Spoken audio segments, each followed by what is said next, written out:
Statesman Nation. We are here with Coach Steve Williamson as we preview the 2017-2018 women's basketball season. Coach, appreciate you coming in for a little bit.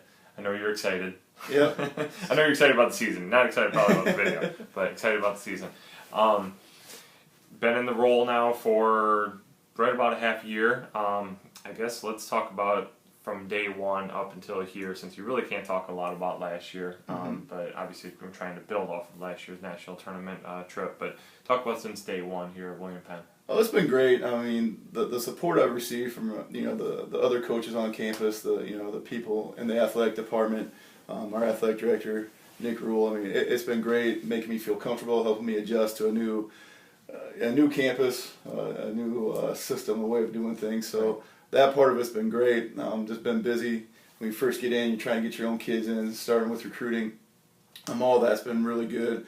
Now it's time you get your kids in. Now it's time for the season to start. Yeah. So it's been a crazy few months. Actually was able to hire a really good assistant coach, and Jade Rogers. So that was part of the process also. And just having all those pieces in place so we can start focusing on the season. And the help that I received from the administration and the people on staff here has been really helpful and very appreciative. So, now it's just getting into basketball season, getting into practice and the conditioning and the stuff that I love to do. Mm-hmm. Yeah. All right, well, let's get right into, I know we could pick apart the recruiting a little bit more, but you were gone a lot, which is good. That means you're on the road and trying to replace some of those key individuals that were lost, and obviously pick out your own players. But let's talk about this team that we have here in 17-18. So we talked off camera, however you want to do it. If you want to go returners first, newcomers, or you want to go by position, but I'll let you break them down. I think we got a lot of good kids that have came back. They had a lot of success last year making it to the NAI National Tournament for the first time, and I don't know how many years here at William Penn, 29 years. So, I mean, it gives us something to build on. The downside of that is a lot of those players that were key parts of that team are no longer here. Right. So we lost a lot of kids to graduation, but we do have a few pieces back that played a vital role. One, Vashti, very athletic young lady who, is adjusting nicely to a new system and a new position for her. Morgan Neely as a point guard doing some really good things for us. She had some playing time last year. Sarah Hansen, a great shooter coming back from the program last year, probably the best shooter on the team. It's nice to have her back. And then you get a player like Brian Mosby who's coming in and has really took kind of a leadership role. I mean, she's overcoming some injuries right now and doing some really good things. So you got some of those pieces in place. You got some players like Jeanne, who is doing some really good things for us, and has been pretty much a count-on person. You can always count on her showing up and doing what she needs to do every day to get better. And you got some players that played on the varsity reserve last year that are starting to step up. Like a Dallas Riley, Tyra Johnson's doing some good things in practice. So we got some people that are doing some good things, and it's hard for them to adjust to a new system, a new style, but they're starting to buy in, and they're starting to see the success of what we want to do. Yeah, definitely. Talk about a couple more of those varsity reserve girls that have been moved up. I know we were talking, I guess, in particular, you talked a little bit about Jenna Santee, someone that's been varsity, moved back down. Obviously, she worked very hard at her game and is back in a position to contribute. Sometimes when you have a coaching change, it can be good for individual players, and it could go bad for individual players too. But I think with Jenna, it was an opportunity that she saw that she had an opportunity to really step up and show what she could do, and she worked extremely hard over the summer, and she just came in here this year and has been wonderful. She's everything I want in a point guard. She takes care of the basketball. She makes smart decisions. She has a really good basketball IQ. And she's been busting her butt in practice and giving us everything we need from her. And you got a girl like Kate Yalda who is coming in and just works hard. Yeah. I mean, she might not be the most polished player, but you're going to get effort from her every day. So, those two girls have been, having a different coach, a different style might fit them better than what it was in past years. So, but Jenna's been great. Kate's been great to go on with the returners are coming back, and it's good to see them step up and step up to a challenge and be part of something. Definitely. I think that covers all of the returners.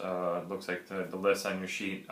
a lot of newcomers as well, some individuals who will get an opportunity to put the navy and gold on and see what they can do. So I'll talk about those ladies. I think we had a pretty good recruiting class, considering we got started real late. Right. I mean, not getting a job until April. With girls basketball and women's basketball, it seems like a lot of kids make their mind up really early compared to guys who wait till June, July. But for sure. we were able to get some really good recruits in, I think. One of our top recruits is a point guard out of Arizona, Gianni Grumbine. Kind of I always mess her name up, so I'm sure I just did it again. But very talented little point guard, came from Mesa Community College. Does a lot of good things with the basketball in her hands, quick, smart, can shoot the ball. She's trying to overcome an injury right now, so we might not be with her. We might be without her now until after Christmas, which is going to hurt us a little bit. But she's a good kid. She'll come back fine. And then Shemai Oliver out of St. Louis Community College, who is a very talented athletic wing who can shoot it, can attack the basket, really good defender. She's one girl that I saw early on that at my previous school I didn't think that we'd have a chance of getting her. Then I got this job over here and really went after her hard. So having her, Sham Throp is another really good wing, athletic, is going to be able to help us on our guard position. Then I feel we brought in some good post players that are going to be able to bang and contribute. Alfredo Roberts from St. Louis, her and Shemai were teammates. Diamond Randall from Lakeland Community College. Rochelle Parks is from Tennessee. I mean, we got a lot of transfers that came in that are able to help us come in and help us on our varsity program. Right. Because, by the time he took over, there wasn't a lot of high school kids that we wanted that could really help us out. So getting some of those kids, I think, are going to come in and make a big impact, and are going to give the fans something to appreciate when they watch them play. Definitely. And I know we talked before about your recruiting style, maybe not per se like, hey, I'm just going to be all JUCO or whatever in that respect, but considering your situation, considering how late in the ball game it was starting over, this is a really good, I don't want to say a quick fix, but it gets the ball rolling in the right direction early on, and hopefully then that can breed success into then getting more of those 4-year players, etc. But I know, I just want to make that abundantly clear that we're not just JUCO Central. No. It's going to be you're going to mix up that style, but definitely got some good junior college players. It looks like to start it off. So. Yeah, like I said, we got the job late, and usually by April, there's not a lot of high school kids that are still out there looking. If you look at how our recruiting is going this year so far, I mean, we've had about 20 people visit campus this year, and all those kids have been high school kids, and we want to get into building a good, strong, solid foundation, to build our program on. And you need good high school kids to do that. I mean, we're attacking the Midwest, we're attacking Iowa. Having a really good assistant coach like Jade, and one of our GAs is Whitney Bramble, a girl that played for me. So they're doing a great job getting our name out. We've been all over the place already. We just had a meeting earlier this week talking about getting out to some high school practices and seeing some of the kids that we want to see. But you take what you can get, and the type of kids that want to be in your program, the type of kids you want to coach. And so I think we're very fortunate with the kids that we brought in. Again, it's all about recruiting. You got to start building that foundation and change the culture and change the type of players that we want, because my coaching style is probably a lot different than what was here in the past, and it's no different wherever you go. You always have to want to bring in your own kids, your own style. Yeah, definitely. Switching gears, talking about the schedule. You're coming from a conference that I don't know anything about, the SLIAC, so I'm not going to say anything, but you got a Division III conference there versus now you're coming to an NAI Division I. Definitely, arguably, the last couple of years, probably the best Division I conference in the NAI. I guess talk first off the non-conference slate, trying to prepare for the conference slate, and then talk about what your expectations are going into conference. Yeah, I mean, again, you take over late, your schedule's pretty much set for you, right. So we didn't have much say with our non-conference schedule, but it is a pretty challenging schedule. I mean, we opened up with Northwestern, who's traditionally one of the better NAIA schools in the state of Iowa, and been a national champion. I've got some success playing against, or know them from playing against them in the past in the national tournament when I was at Iowa Wesleyan, and Very, very quality team, really well coached. So that's going to be a great opener. Then we play a couple other, it's like we're almost in the GPACs. We're playing pretty much all the GPAC schools in non-conference, and playing Doane and Hastings and Dort, and so it's going to be a challenging schedule, and that's what we need to get ready, because our conference is the heart of America, is the toughest conference in NAI basketball. The GPAC's not far behind. The GPAC's the best in right Division II. Yeah. So I mean, you're talking about really playing the best two conferences. And I've always liked that. I've never been one to want to play lower end teams. I always want to play the best we can play, so it helps us. And it's always a challenge. That's what I got into coaching for. But our conference is brutal. I mean, you look night in and night out, you're going to have a game that you got to be well prepared. Your kids have to be ready to play. I mean, we've seen some of our conference teams already play this year at a jamboree we're at, and there's a lot of quality. And then you look at who some of the recruits that are coming in. I mean, yeah, we're an NAI school, but you look at, okay, you got a D1 transfer here, you got a D2 transfer, you got another D1 transfer. I mean, so you get from top to bottom. This league is very, very competitive, and there's going to be a lot of quality athletes in it, a lot of great players, and we have to have it ready to go every night. And again, that's one of the things that drew me to William Penn, is this: I want to be in the best league, and I want to go up against. And there's great coaches in this league. It's not just the players. It's not just the teams. I mean, you look at some of the schools, and some of the coaches that are in this league are very talented. They know what they're doing and could be coaching at a lot higher levels. And so it's going to be fun. There's going to be some battles, and it's going to be great to be in this league and be in, probably, like I said, probably the hardest conference. When you look back 2 years ago, when 3 of the 4 teams in the Final Four were from the heart of America, and you had 5 teams in there last year, which I think was the most of any conference in NAI Division One. And so to be part of this league it's important that we represent the conference, and we go out and we play hard every night. And in our non-conference games, we got to step up and prove that the heart of America is the best every night, and represent the conference in a positive way. Definitely.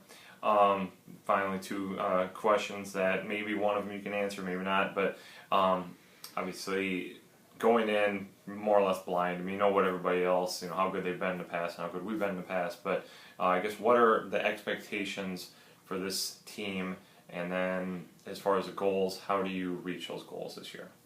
I mean, I think our expectations, we don't go out every night and be competitive. We want to keep getting better. I mean, again, when you have a coaching change and you change style of play like we are, because there is a big difference in the way I want to play and the way they played last year. Right. It's going to be a process for the players to buy into your system, and for me to kind of tweak our system to match what we have here now.